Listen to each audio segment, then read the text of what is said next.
جن زادی ناول 5واں حصہ۔ ایک بوڑھے جن نے گرج کر کہا، ریشانہ نورزاد، تم نے انسان کے ساتھ دوستی کر کے ہمارے قانون کو توڑا ہے۔ کہو کیا جرم قبول کرتی ہو؟ ریشانہ نے سر اٹھایا۔ اگر کسی بیگناہ کی حفاظت کرنا جرم ہے تو ہاں، میں یہ جرم قبول کرتی ہوں۔ حال میں شور اٹھ گیا۔ جن ایک دوسرے سے گفتگو کرنے لگے۔ بوڑھے جن نے زریاب کی طرف دیکھا۔ اے انسان، تم کیوں آئے ہو؟ کیا تم ریشانہ کی طاقت چاہتے ہو یا اس دنیا کو تباہ کرنے آئے ہو؟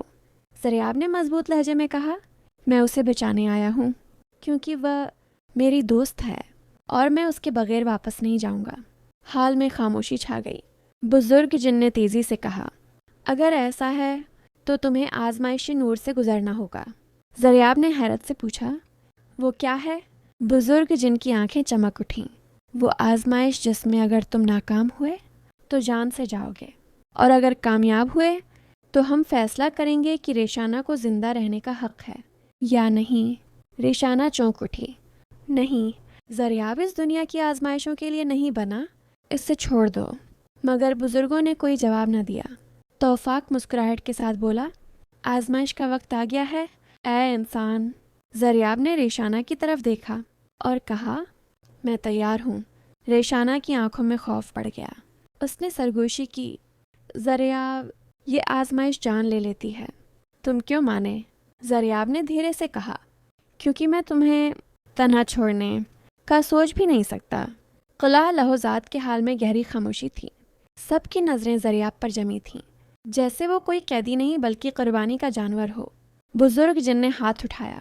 زمین ہلکی سی لرزی اور حال کے درمیان موجود پتھر کا فرش 2 حصوں میں تقسیم ہو گیا۔ درمیان سے ایک نیلا شعلہ بھڑکا جو آگ نہیں لگتا تھا بلکہ روشنی کی آگ تھی۔ بزرگ جن بولے، یہ ہے آزمائش نور، جنوں کی دنیا کی سب سے قدیم کسوٹی۔ اگر انسان اس روشنی سے بچ سکے تو اسے نور کے لیے اہل سمجھا جائے گا، اگر نہیں تو اس کی راکھ بھی نہیں بچے گی۔ ریشانہ آگے بڑھنے لگی، مگر توفاق نے ہاتھ کے اشارے سے اسے روک دیا۔ اس بار تم کچھ نہیں کر سکتی ریشانہ، یہ انسان اپنے انجام سے خود گزرے گا۔ ریشانہ نے بے بسی سے زریاب کی طرف دیکھا۔ اس کی آنکھوں میں خوف، درد اور امید سب گھل مل گئے۔ زریاب نے اس کی طرف سر ہلا کر کہا، ڈرو نہیں، میں کوشش کروں گا۔ توفاق نے قہقہ لگایا، کوشش؟ انسان، نور آزمائش کوشش سے نہیں جیتی جاتی، یہ دل اور ارادے کی جنگ ہے، اور تمہاری نسل میں دل تو ہوتا ہے لیکن ارادہ کم۔ نیلا شعلہ آہستہ آہستہ پھیلنے لگا۔ زمین گرم نہیں تھی مگر روشنی کی تپش روح تک پہنچ رہی تھی۔